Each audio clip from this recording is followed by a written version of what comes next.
La palabra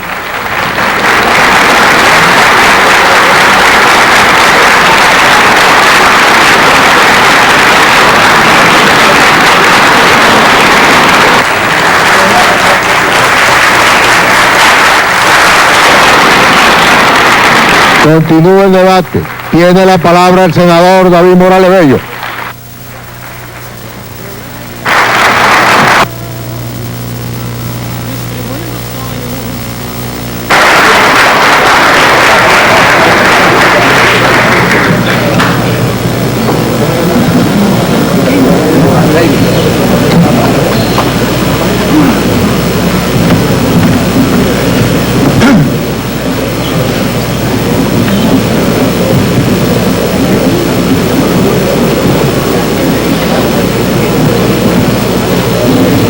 Muy honorables presidente y vicepresidente y distinguidos colegas parlamentarios. Cuando antes de la formal reunión de cámaras conjuntas que ahora celebramos se hubiese efectuado, las diferentes fracciones políticas parlamentarias realizamos una muy amplia consulta de opinión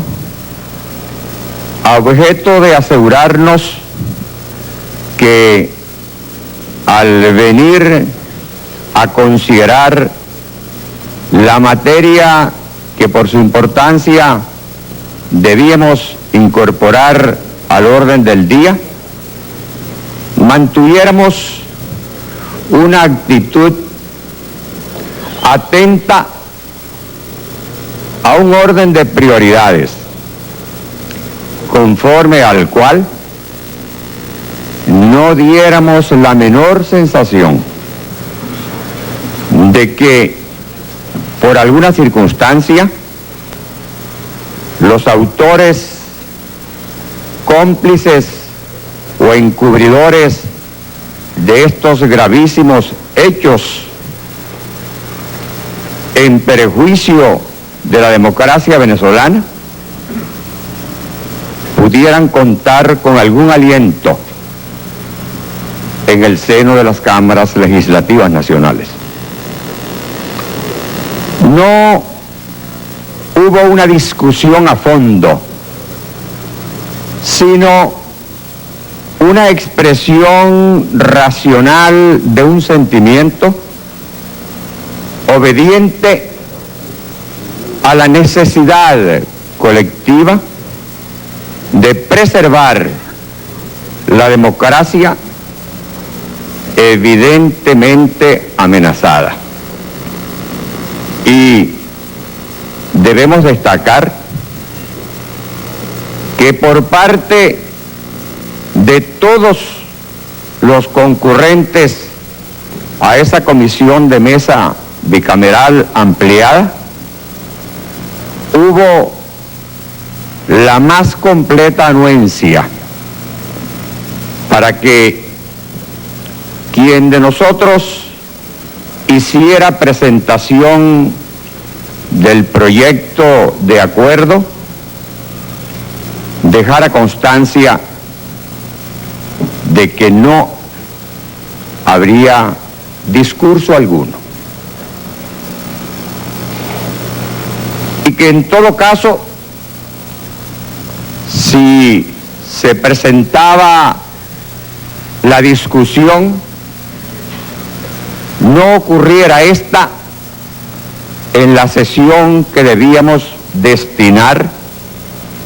a expresar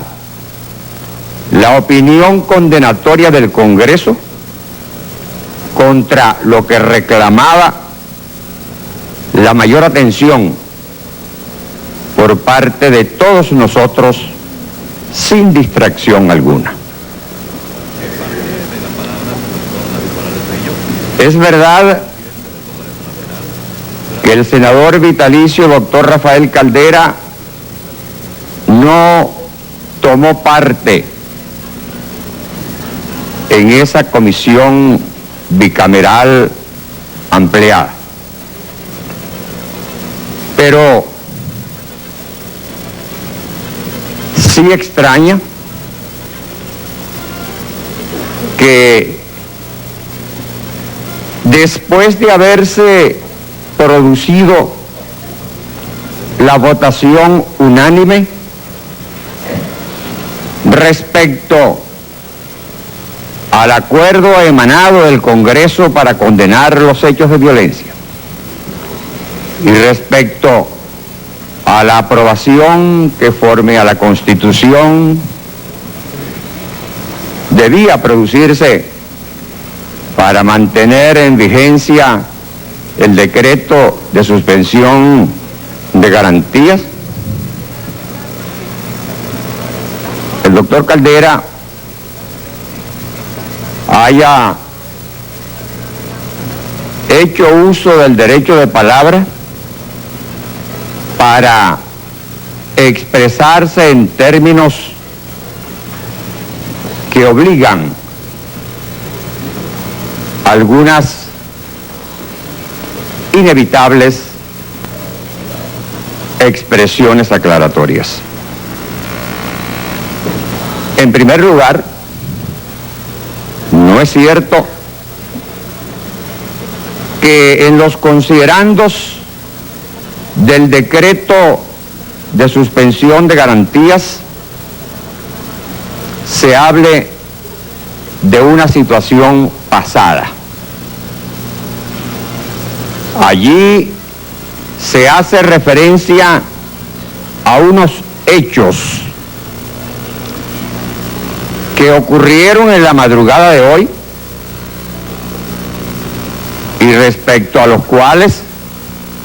todavía se está pendiente, porque cuando procedimos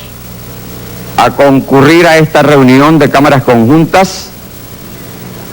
la situación en la ciudad de Maracaibo se mantenía en pie y el gobernador Osvaldo Álvarez Paz continuaba privado de su libertad. Lo mismo que en la ciudad de Valencia, los insurrectos mantenían como mantienen una situación en pie, sin haberse entregado a las fuerzas gubernamentales. Estos hechos, por su contundencia, por su densidad, hablan por sí mismos, porque se han conocido en forma pública y notoria. Y además, la ciudadanía toda de Caracas pudo escuchar las detonaciones de todo calibre que daban la sensación de enfrentamientos armados prolongados e intensos. Por esa naturaleza, es imposible imaginar que nos encontremos frente a hechos que ocurrieron en la madrugada de hoy y desaparecieron.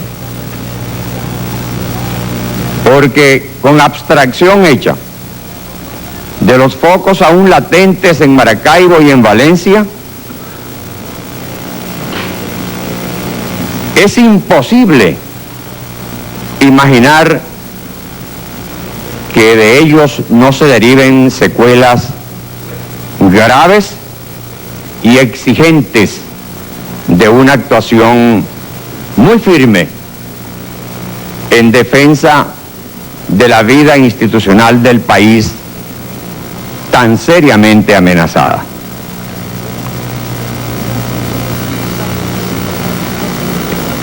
Todos los representantes de los partidos políticos que estuvimos presentes en el Palacio de Miraflores en la madrugada de hoy, escuchamos directamente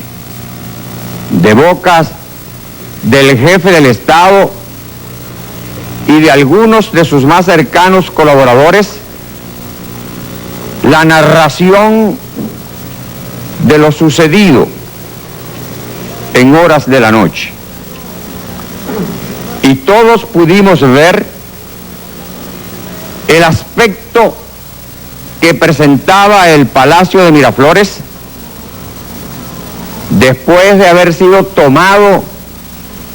por los alzados en armas, quienes penetraron con unas tanquetas e irrumpieron en el interior del palacio, causando destrozos desde las columnas de los corredores hasta las dependencias ocupadas por el jefe de Estado. Allí en el Salón de los Espejos pudimos ver los destrozos causados por impactos de disparos de alto calibre. Y la circunstancia de que en la puerta misma del despacho del presidente hubiesen sido asesinados 3 guardias que allí se encontraban, habla de por sí suficientemente para entender que no hay magnificación alguna en los términos con los cuales se fundamenta el decreto de suspensión parcial de garantías que ya ha sido aprobado por el Congreso. Narraba el presidente de la República que a escasos minutos de su regreso por vía aérea del exterior, se dirigió a la casona, a la residencia presidencial, y que, encontrándose allí, tuvo conocimiento de las novedades y se dispuso a trasladarse inmediatamente a su despacho a Miraflores.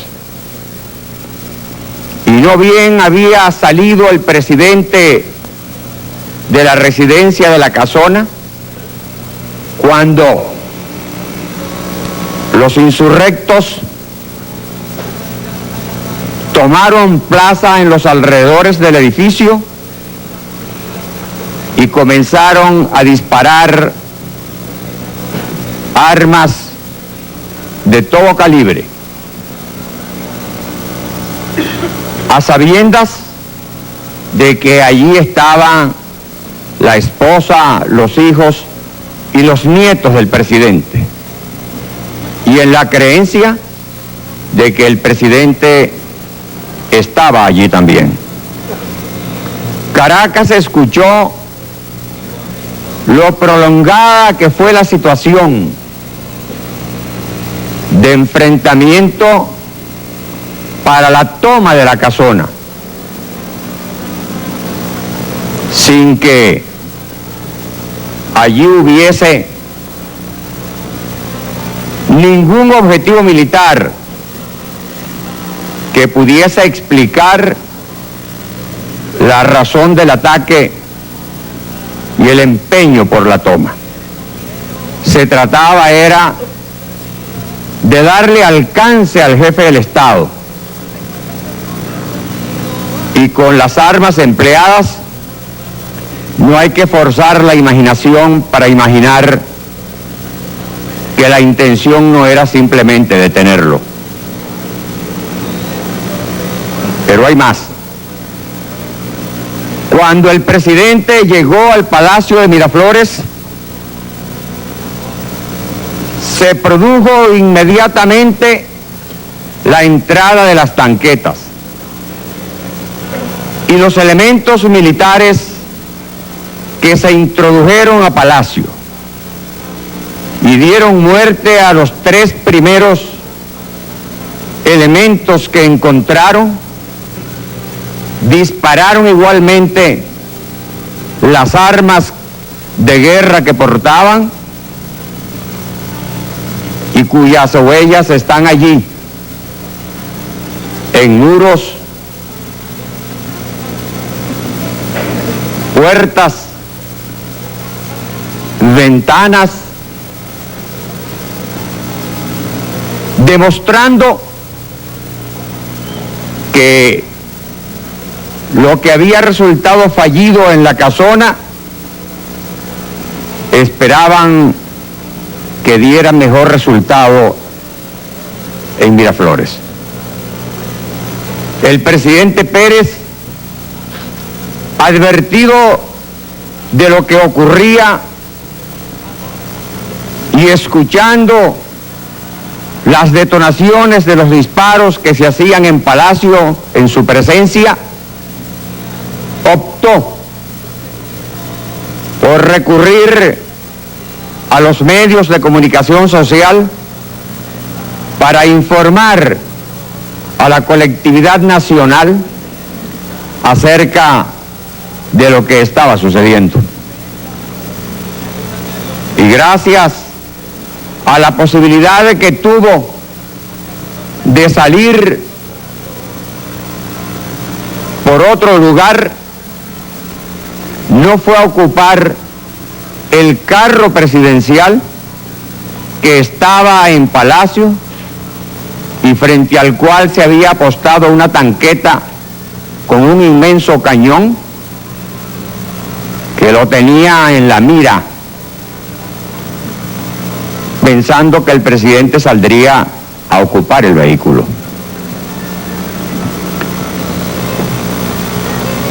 Si se hubiese tratado de un movimiento militar para deponer el gobierno presidido por Carlos Andrés Pérez, los golpistas hubiesen perpetrado sus hechos precisamente aprovechando la circunstancia de la ausencia del presidente del país. Haber organizado el estallido del golpe en consonancia con el regreso del presidente y su llegada a la residencia presidencial de la Casona es un elemento absolutamente objetivo que pone de manifiesto las intenciones ciertas de los golpistas. No era deponer el gobierno lo que ellos buscaban, era asesinar al presidente de la República y en consecuencia causar un estado de confusión y zozobra que permitiera establecer el gobierno de fuerza que se proponían. Había en este caso una causa eficiente que los golpistas consideraban facilitadora de su acción, condenable, criminal. Y esa no era otra sino el magnicidio, la muerte al presidente de la República como parte de un plan que habla por sí mismo en razón de la ejecución de la cual fue objeto. Ante estos hechos tan evidentes, sorprende que una mente con tanta experiencia política como la del doctor Rafael Caldera se deje abrazar por la duda y plantee desde esta misma tribuna su no convencimiento acerca de que los golpistas persiguieran asesinar al presidente de la República. Porque aun cuando pudiésemos estar frente a un caso de duda sistemática,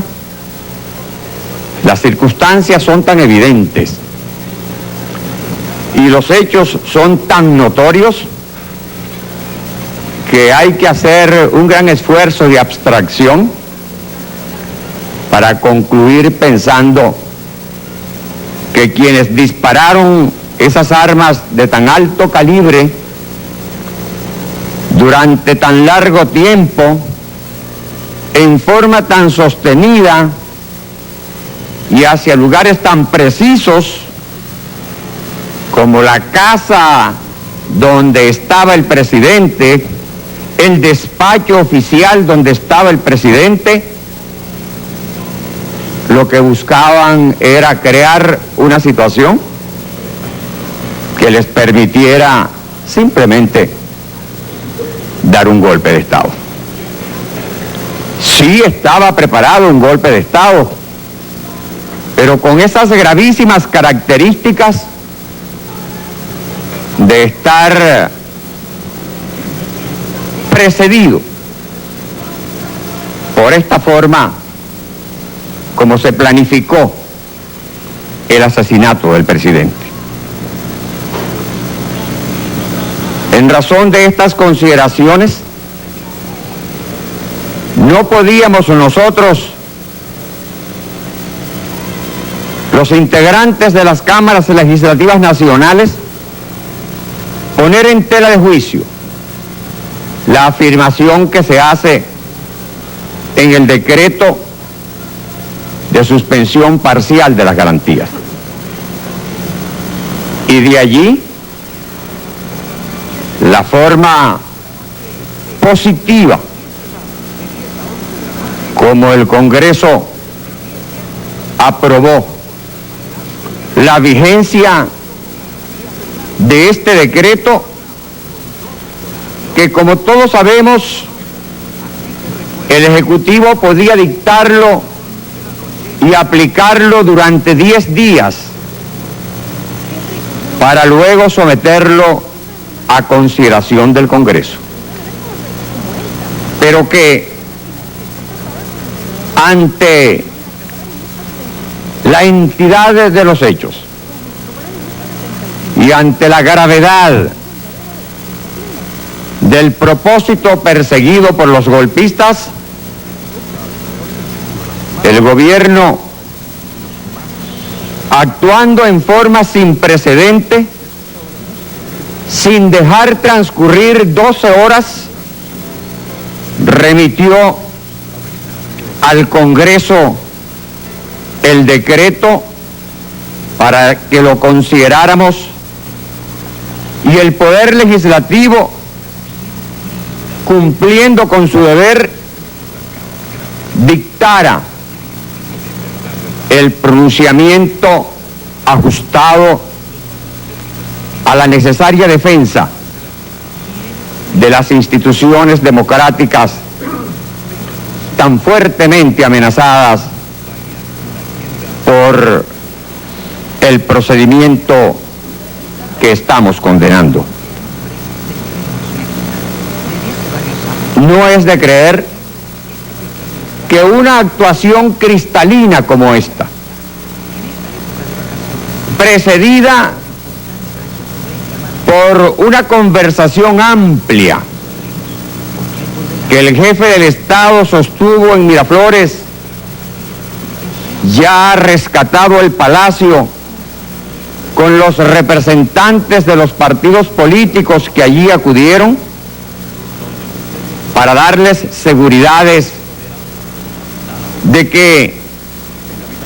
el decreto de suspensión de garantías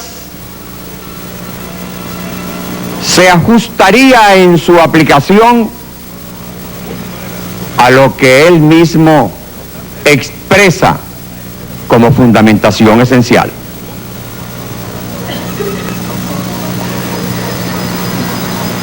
Un levantamiento en armas de esta naturaleza no se puede pretender circunscrito única y exclusivamente a los elementos a quienes se hubiese logrado aprehender en el momento de la culminación de los hechos. Allí tiene que haber raíces que hay que hurgar, profundizando en la investigación, no tanto con propósitos retaliativos, sino objeto de salvaguardar la República de repercusiones o resaques que se pudiesen producir en caso de que sea débil la acción por parte del gobierno. Y para eso, la Constitución prevé el régimen de la suspensión de garantías y el gobierno le dio seguridades a los dirigentes políticos de gobierno y oposición que ese decreto se ajustaría al marco de la necesidad institucional planteada y que la amplitud del gobierno se traduciría en una consulta permanente con respecto a las derivaciones de la aplicación del instrumento. No hacía falta entonces que en el Congreso levantáramos voz alguna para pedirle comedimiento al jefe del Estado, porque el jefe del Estado, consciente de la situación que debe saber atender, de manera espontánea y voluntaria, le hizo el planteamiento a los jefes de los partidos de índice para advertir la seriedad con la cual está actuando el jefe del Estado. Y eso mismo debería impedirnos poner a funcionar cualquier sospechabilidad que nos llevara a imaginar siquiera que el gobierno pudiese valerse de las circunstancias para actuar de manera diferente a como debe hacerlo en defensa de las instituciones democráticas contra las cuales los golpistas han atentado en forma tan evidente. Así las cosas, pensamos que hay exageración en la sensibilidad política del senador vitalicio doctor Rafael Caldera al expresar desde esta tribuna alguna sospecha sobre el desvío que pudiera hacerse del decreto de suspensión de garantías que acabamos de aprobar, y esto debemos observarlo por no compartirlo. parte, esta sesión extraordinaria de cámaras conjuntas se ha convocado para expresar opinión del Congreso conforme a un orden de prioridades surgido a medianoche y en la madrugada del día de hoy. Ha habido una sonada, un levantamiento en armas por parte de militares traidores al juramento empeñado con la República, y eso se ha traducido en hechos de sangre, en pérdida de vidas y en daños que no estamos en estos momentos en condiciones de determinar. Todo ello conduce a la conclusión de que el país está viviendo una situación muy grave y que hay que enfrentar a quienes materializaron los hechos y a los hechos mismos con absoluta decisión, con irrevocable decisión de ajustarse a ese orden de prioridades para no ceder ante la tentación de desviarse hacia otras consideraciones. No hemos sido convocados para venir a juzgar al gobierno. No hemos sido convocados para venir a emitir opinión con respecto a las políticas que se hayan estado aplicando en el país hasta la madrugada de hoy.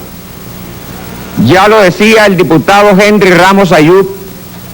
al expresar la opinión que unánimemente convinimos en sostener después de lo tratado en la comisión bicameral ampliada de mesa. El debate podemos darlo en cualquier momento después de este, porque ahora de lo que se trata es de condenar a los golpistas, de condenar el golpe,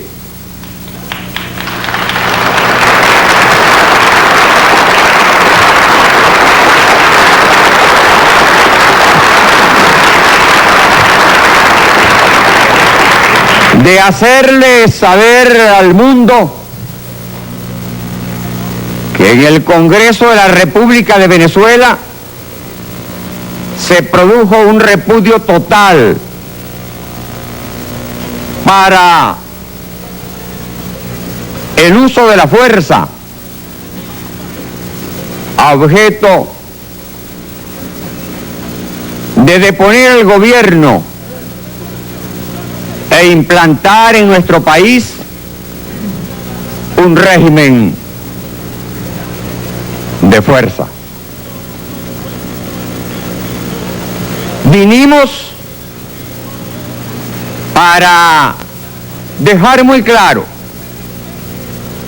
que los golpistas no cuentan con aliento alguno, directa ni indirectamente, en los diputados y senadores que integran el Congreso de la República de Venezuela. Y por muy inteligente que se sea, y por mucho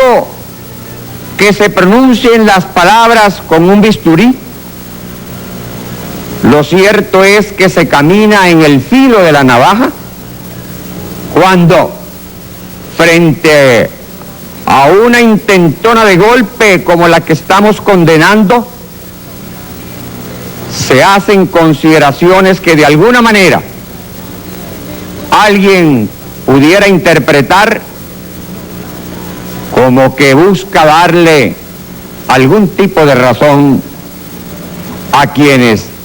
procedieron en la forma que estamos condenando.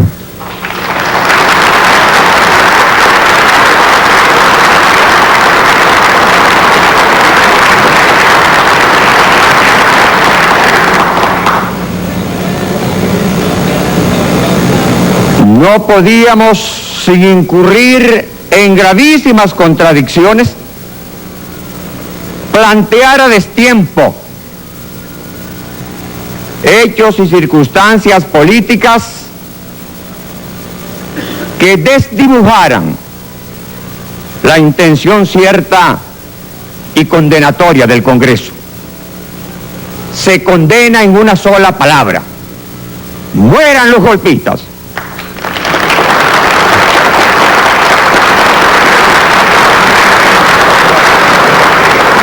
Y cuando la frase no es enfática, cuando la frase se acompaña de sinuosidades susceptibles de poner a volar la imaginación de los demás, se corre el riesgo de perder contundencia en la expresión condenatoria, y el Congreso de Venezuela no podía correr ese riesgo. Por esto, no considero que debamos entrar a replicar algunas expresiones del senador vitalicio doctor Rafael Caldera, señalando errores, fallas, circunstancias del gobierno al cual abruptamente el grupo de militares alzados en armas pretendió ponerle fin. No porque pensemos que no ha habido fallas, que no ha habido errores, que no ha habido desviaciones, sino por ese criterio muy claro que mantenemos de que hablar de eso en este momento es casi como decir: no tuvieron razón para actuar así, pero motivaciones no les faltaron. Rechazamos siquiera la posibilidad de que alguien pueda interpretarnos de esa manera. Y por lo mismo, nos quedamos en los términos del acuerdo que acabamos de aprobar, porque consideramos que la situación no admite zigzagueos y que la democracia venezolana está requerida en estos momentos de que los dirigentes políticos de los partidos y las fracciones parlamentarias aquí presentes actuemos al unísono, como lo hicimos al aprobar por unanimidad el acuerdo que expresa la opinión cierta de las cámaras legislativas nacionales de Venezuela. Muchas gracias, señor presidente.